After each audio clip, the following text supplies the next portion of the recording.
Welcome to Pastoral Care and Chaplaincy Service conversation with a member of the Dublin City Interfaith Forum.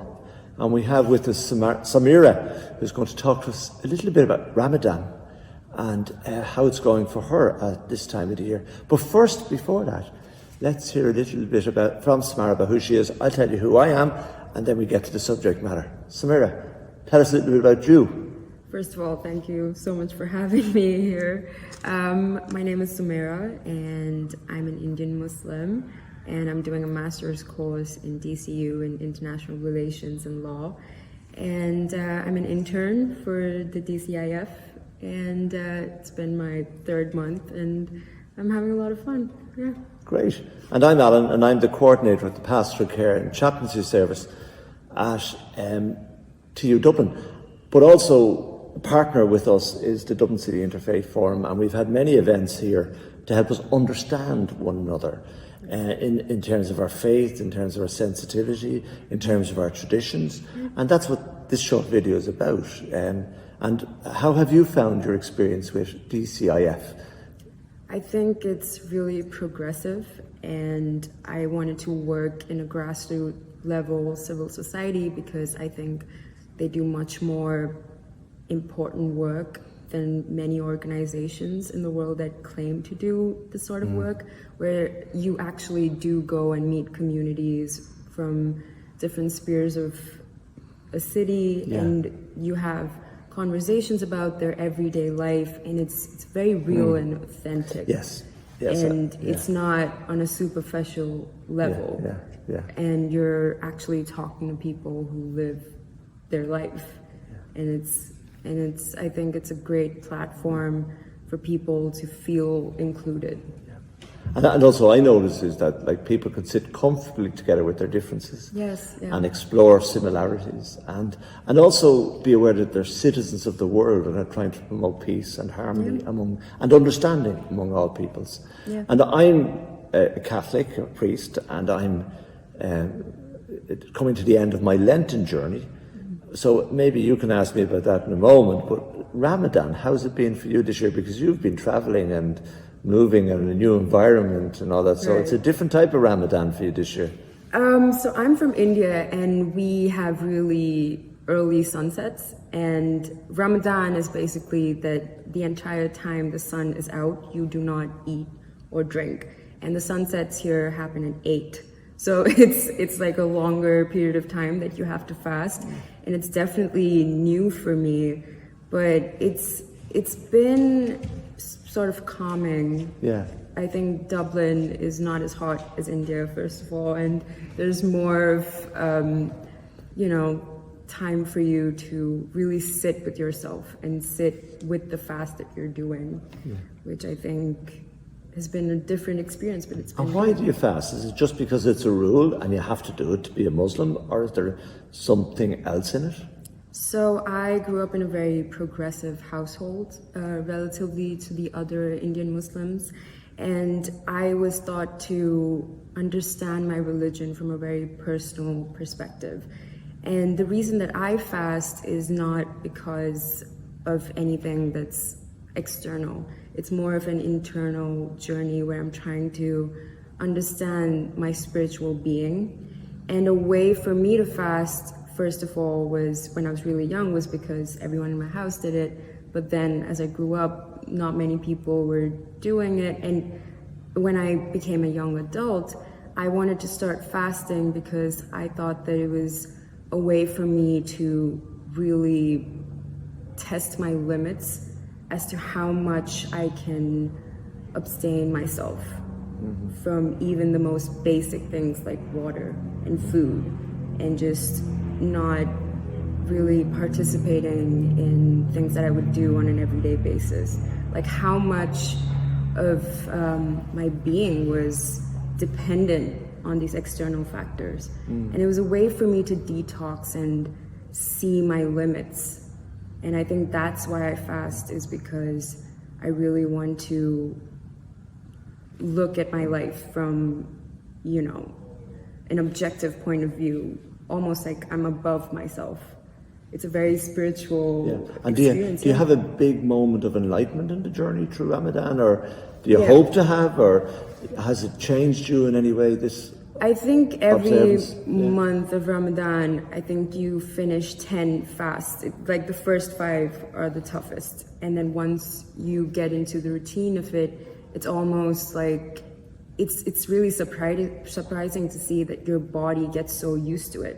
Even the most toughest situation of not even drinking a drop of water. And it's amazing to see that your body gets used to that sort of, abstaining from that. Yeah. And I really like that I'm not dependent on anything else. It's just my body and my soul, and I sort of feel aligned. Yeah, because they say that, like in the world today, particularly for young people, there's so much going on to rob your attention, to rob you, to possess you, like be it food or notifications on the phone. Yes. And so what you're trying to say is, I'm trying to stand back from that, to create a space to find out who I am in the world, and that is a spiritual thing as well. Just complete detox. It's literally like you're trying to stay away from things for a month. It's not just about the staying away. It's more about, can I do this? Okay. Yeah. Is it possible for me? How dependent am I on things in life that actually don't mean anything? Right. Like a notification on your phone or being on social media. Does it really matter at the end of the day? It's a very introspective experience. Yeah, so you're distancing. That's interesting, because I think essentially Lent has the same objective. Now, you practice your faith in a country that Islam is not in the majority, it's a minority faith, so you're living within a society that maybe wouldn't know or wouldn't support. And I think probably Ireland, for people who do Lent now, that's more the case, that for people who take on religious objectives, that they would do it quietly in the midst of a busier society. Right. And I suppose I always look forward to Lent, because I always feel there's a time in the year in which I need to stop and take stock, exactly as you say, of my soul.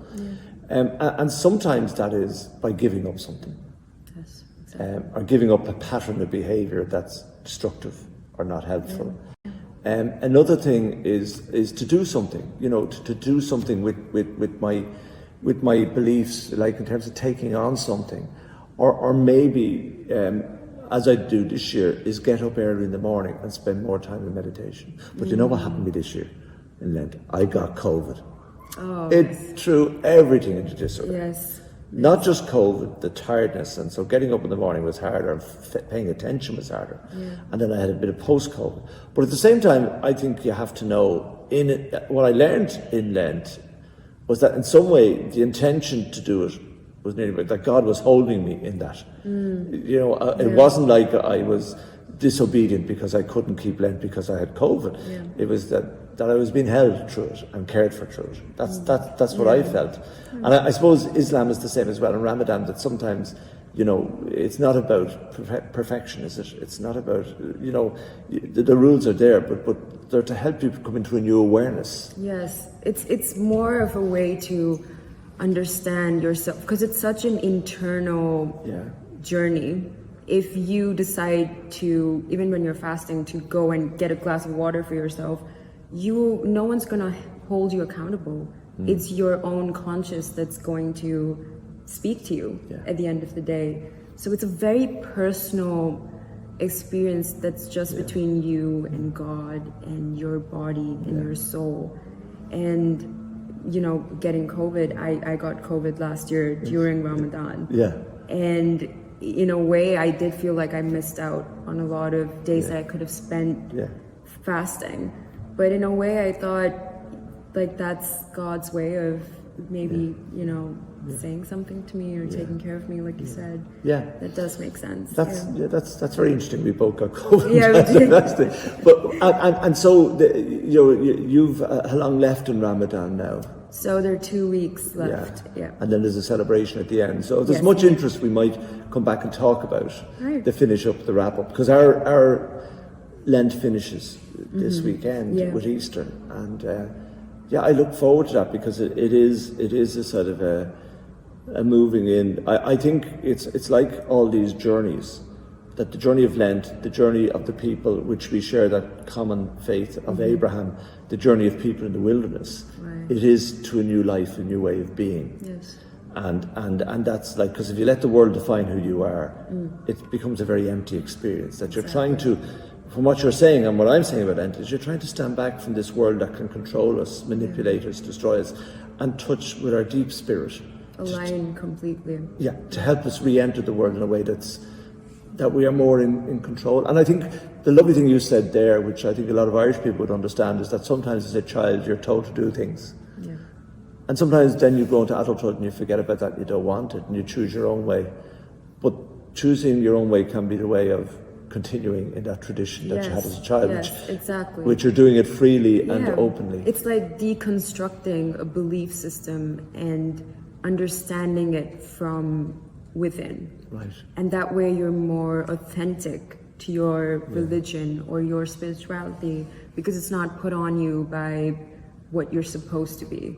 And I think that's what's important with young people, is that you're on your own journey, and you have to understand religion from a very personal level, because you know, institutions are made around religion, and it's really hard for a young person to believe or trust everything. Yes, because you know, we're born in a post 9/11 world, and we've seen you know, economic crashes, and we've seen a lot of, like, at least my generation. Yeah, and my generation were disappointed by institutions. Exactly. Yeah. So it's really hard to trust these third parties, but I think when it's coming from a personal level, from a journey that is so between you and God, or between you and your soul, it's coming from a pure place, and you're more likely to follow it throughout your life than, you know, if it was just imposed on you. Yes, well, I must say, I look forward to Lent every year. Do you look forward to Ramadan every year? Or do you see it as do you go, oh no? I mean, because I've moved to a different country and I'm still trying to get used to so many different things, it on a personal level, it's way harder for me to, you know, get into it, because it's way easier at home. Like, you have other people, but I feel like I'm actually living with a lot of Christians, and like my housemates are Christians, and they've been very helpful trying to get me through this process. But you know, it's different when you're moving around so much, but I think once you get into it, you're so glad you did it. Our students are doing exams next week, and some of the students would be Muslim, and they will be finding it hard. What's the best thing? What's the best support you can give to students? So there's a joke it actually may be over. They may actually be starting exams when it's over, but they are studying at the moment. So what's the best advice? So there is a joke in the Muslim community where someone asks them, "Oh, are you fasting or not?" And someone says that, "Oh, I have exams, so I'm not fasting." And that person is, you know, looked down upon. But when I was growing up and I had exams during fasting, it was usually or study or whatever. And they used to tell me that your exam will go better if you're fasting and like studying. Did that work? Sometimes, sometimes. But I guess you know, if you want to do it, it's your journey. And if you think you can figure it out, that's great. But if not, you know, it's your experience, and you know, imposing that would not be fair either. Well, Samara, it's been great talking to you. You too. Is there anything you want to ask me? No, I'm good. Good. We've had a good chat, and I just want to thank the Dublin City Interfaith Forum for spending the time preparing this event. And hopefully people will learn something from it, that it's the whole thing of choice and the whole thing of acknowledging a deeper self that you want to give expression to. And I suppose not want to be owned by the world in a way that it can subtly do that.